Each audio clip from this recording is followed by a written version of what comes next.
Hello friends, meditation and spiritual life book में आज है chapter number 5, worldly duties and spiritual life. So what is duty? तो आध्यात्मिक जीवन क्या है और हमारे सांसारिक कर्तव्य क्या हैं, आज हम इसे जानेंगे। हम सभी अपने आप को कई तरह की गतिविधियों में व्यस्त रखते हैं जिन्हें हम आम तौर पर कर्तव्य कहते हैं, और अक्सर हम पाते हैं कि ये गतिविधियां केवल बेचैनी और दुख ही लाती हैं। अगर यह सच है तो कर्तव्य की हमारी सामान्य अवधारणा में कुछ गड़बड़ होनी ही चाहिए। हम कर्म करते हैं, काम करते हैं, लेकिन आम तौर पर हम यह नहीं जानते कि इससे योग में कैसे बदला जाए।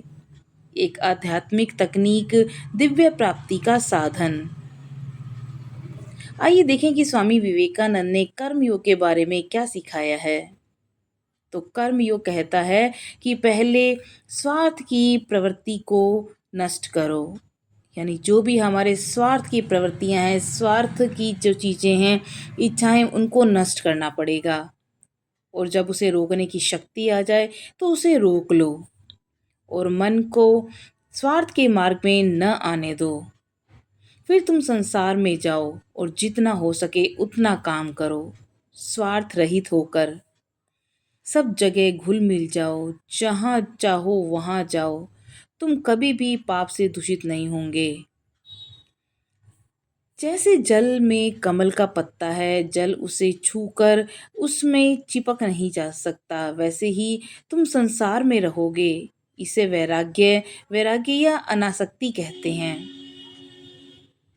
तो अनासक्ति के बिना किसी भी प्रकार का योग नहीं हो सकता। अनासक्ति ही सभी योगों का आधार है। जो व्यक्ति घर में रहना, अच्छे कपड़े पहनना और अच्छा भोजन करना छोड़कर रेगिस्तान में चला जाता है, वह सबसे अधिक आसक्त व्यक्ति हो सकता है। उसकी एकमात्र संपत्ति उसका अपना शरीर ही उसके लिए सब कुछ हो सकता है। और जब तक वह जीवित रहेगा तो वह केवल अपने शरीर के लिए संघर्ष करेगा। अनासक्ति का अर्थ यह नहीं है कि हम अपने बाह्य शरीर के संबंध में क्या करते हैं। अगर हमारा शरीर और इंद्रियों की चीज़ों से में यह जुड़ाव नहीं है तो हम जहाँ भी हों और जो भी हों अनासक्त हैं। एक आदमी सिंहासन पर हो सकता है और पूरी तरह से अनासक्त भी हो सकता है। वहीं दूसरी तरफ वही एक आदमी फटे हाल कपड़े पहने हुए भी बहुत ज़्यादा आसक्त हो सकता है। तो सबसे पहले हमें अनासक्ति की इस स्थिति को प्राप्त करना होगा और फिर लगातार काम करना होगा। यह विधि हमें बताती है कि जो भी आसक्ति त्यागने में हमारी मदद करेगी, तो फिर कर्तव्य से हमारा क्या मतलब है। तो फिर कर्तव्य से हमारा क्या मतलब है।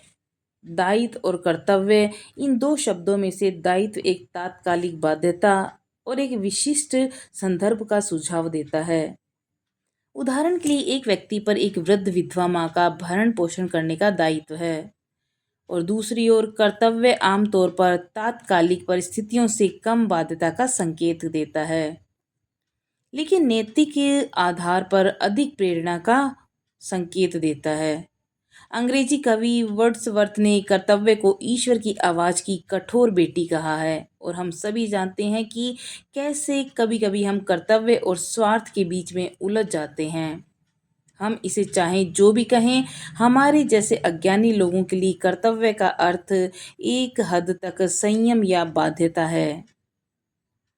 हमें भगवत गीता में बताया जाता है, श्री कृष्ण जी ने बताया है कि मेरा कोई कर्तव्य नहीं है। सभी दुनियाओं में ऐसा कुछ भी नहीं जिसे मैंने प्राप्त नहीं किया है, और ऐसा कुछ भी नहीं है जिसे मुझे प्राप्त करना है। फिर भी मैं काम करना जारी रखता हूँ।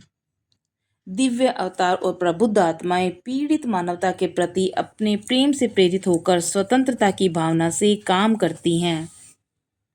ईश्वर पुरुष में इच्छाओं में का कोई संघर्ष नहीं होता, और परिणाम स्वरूप कर्तव्यों का कोई संघर्ष नहीं है।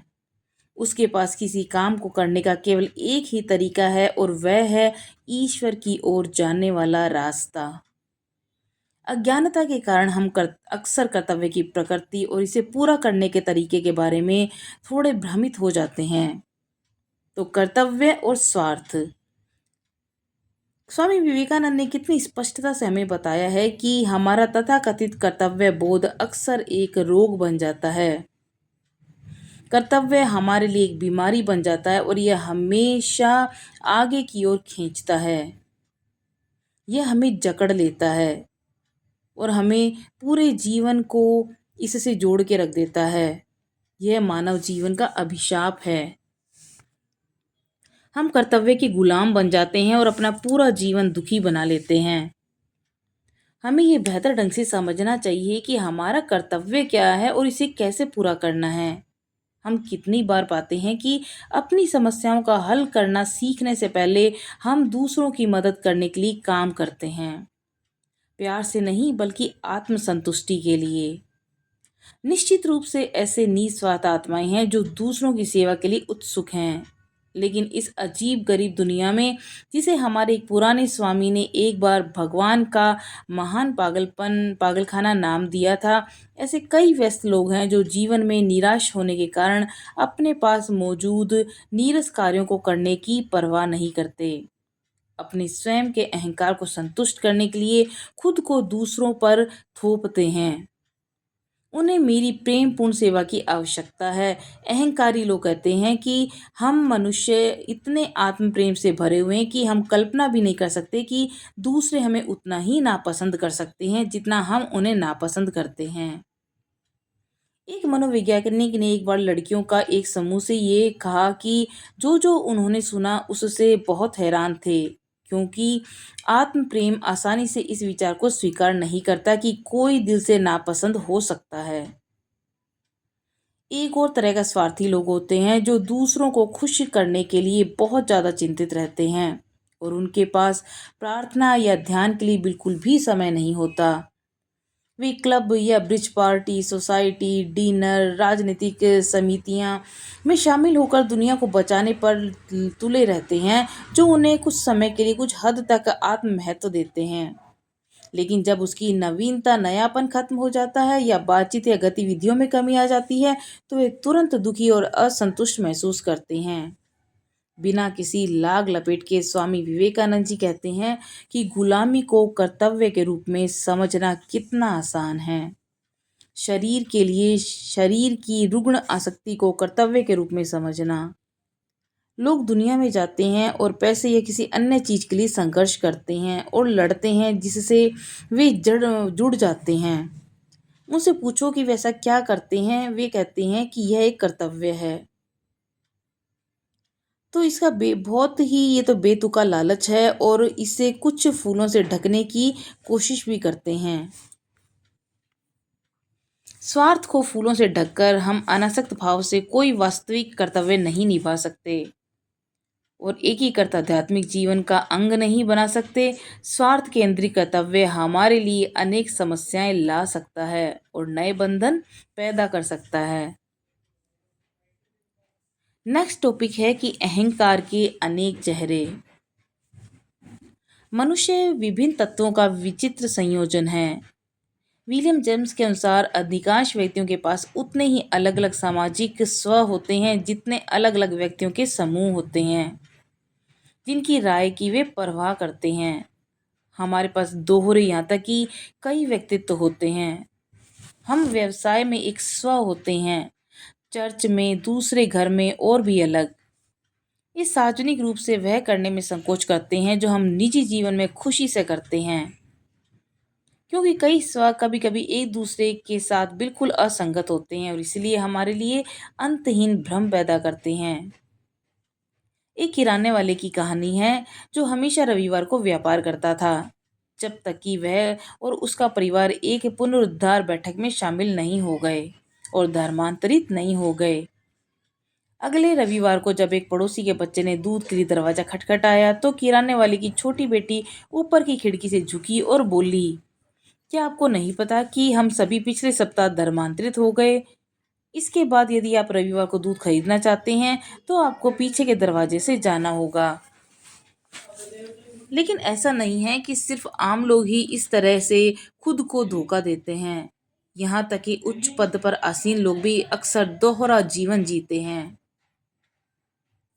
जर्मनी में कोलोन के एक इलेक्टर की कहानी है जो आर्क बिशप भी था। एक दिन उसने एक किसान की मौजूदगी में अपशब्दों का इस्तेमाल किया और अपनी हैरानी को छिपा नहीं सका। खुद को सही ठहराने की कोशिश में उसने कहा कि मेरे अच्छे आदमी, मैं आर्कशिप के तौर पर नहीं बल्कि एक राजकुमार के तौर पर शपथ ले रहा हूँ। जिस पर बुद्धिमान किसान ने जवाब दिया, लेकिन महाराज, जब राजकुमार नरक में चला जाएगा तो आर्क बिशप का क्या होगा? हम सभी को ये याद रखना चाहिए कि अगर हम निजी और सार्वजनिक जीवन को अलग अलग रखेंगे और विपरीत आचार संहिता का पालन करेंगे तो हम बेचैनी और दोहरे बंधन के रूप में बहुत भारी दंड भुगतने से बच नहीं सकते। हम निश्चित रूप से अपने जीवन में नरक बनाते हैं और बुरे परिणामों की एक श्रृंखला बनाते हैं। वास्तविक कर्तव्यों के समान ही झूठे कर्तव्य भी होते हैं। जीवन में यह निर्धारित करना हमेशा आसान नहीं होता कि कौन सा कार्य सही है और कौन सा नहीं। कानून के अनुसार शांति के समय किसी को भी मारना गलत है, लेकिन युद्ध के समय हर आदमी का कर्तव्य बनता है, खासकर जब वह सेना में भर्ती हो, तो जितना संभव हो सके उतने दुश्मनों को मारना चाहिए। हिंदू धर्म के अनुसार गाय को मारना गलत है क्योंकि गाय मातृत्व का प्रतीक बन गई है। महान हिंदू दार्शनिक रामानुज के अनुसार अच्छाई वह है जो आत्मा का विस्तार करती है और बुराई वह है जो आत्मा को सिकोड़ती है। हिंदू धर्म में कर्तव्य की अवधारणा। आज टॉपिक वर्णाश्रम धर्म क्या है। हिंदू धर्म समाज के 4 वर्गों की स्थापना करता है जिनमें से प्रत्येक के कर्तव्यों का एक निश्चित समूह होता है। आध्यात्मिक व्यक्ति, योद्धा, व्यापारी, मजदूर, इनमें से प्रत्येक के लिए उनके विकास के चरणों के अनुसार विशेष दायित्व भी है। जैसे कि विद्यार्थी, गृहस्थ, सक्रिय जीवन से सेवानिवृत्त व्यक्ति और भिक्षु। प्राचीन हिंदू संस्कृति में ये सभी जीवन पद्धतियां अलग अलग स्पष्ट रूप से परिभाषित थी, लेकिन आधुनिक समय में पश्चिमी सामाजिक राजनीतिक विचारों और प्रौद्योगिकी ने ये सब बदल दिया है। अब अधिकारों और कर्तव्यों को लेकर भ्रम की स्थिति है और ऐसे व्यक्तियों की संख्या लगातार बढ़ रही है। भागवत गीता तथा अन्य शास्त्रों का एक महान उपदेश यह है कि समाज का एक अंग अंग होने के नाते व्यक्ति भी अविभाज्य ब्रह्मांडी समष्टि का अंग है। प्राचीन हिंदू शास्त्रों में एक शक्तिशाली पुरुष का प्रतीक है जिसके मुख से ब्राह्मण निकलता है और अपने वासनाओं पर नियंत्रण रखता है, जो ज्ञान, सत्यनिष्ठा, पवित्रता से युक्त है। उसकी भुजाओं से योद्धा, उसकी कमर से व्यापारी और किसान जिसका कर्तव्य भोजन और मानव जीवन के साधन उपलब्ध कराना है। उसके पैरों से मजदूर जो संसार के लिए कठिन परिश्रम करता है। समाज के सभी वर्ग समष्टि के अनिवार्य अंग हैं, जैसे मानव शरीर के अंग। विद्यार्थी तथा गृहस्थ की अवस्थाओं के पूर्ण होने के पश्चात संन्यास जीवन के लिए समय होता है तथा संभवतः आगे जाकर सन्यासी जीवन के लिए समय होता है, जो सभी आसक्तियों से मुक्त होकर एकांत में ध्यान करता है। प्रत्येक व्यक्ति अपने जीवन के सभी चरणों में ब्रह्मांडीय लय के साथ एक हो जाता है और वह न केवल अपने कल्याण को बढ़ावा देगा बल्कि अपने आसपास के सभी लोगों के कल्याण को भी बढ़ावा देगा। यह हम में से प्रत्येक के लिए एक सर्वोच्च कर्तव्य है। ब्रह्मांडीय सत्ता को अक्सर कई हाथों और पैरों के साथ फिर से प्रस्तुत किया जाता है ताकि हमें परम एकता की कई अभिव्यक्तियों की याद दिलाई जा सके। अमेरिकी स्वतंत्रता की घोषणा में कहा गया है कि सभी मनुष्य समान बनाए गए हैं। अब हम सभी जानते हैं कि कोई भी दो व्यक्ति बाहरी या आंतरिक जीवन में समान नहीं हैं। फिर भी वे समान कैसे हो सकते हैं?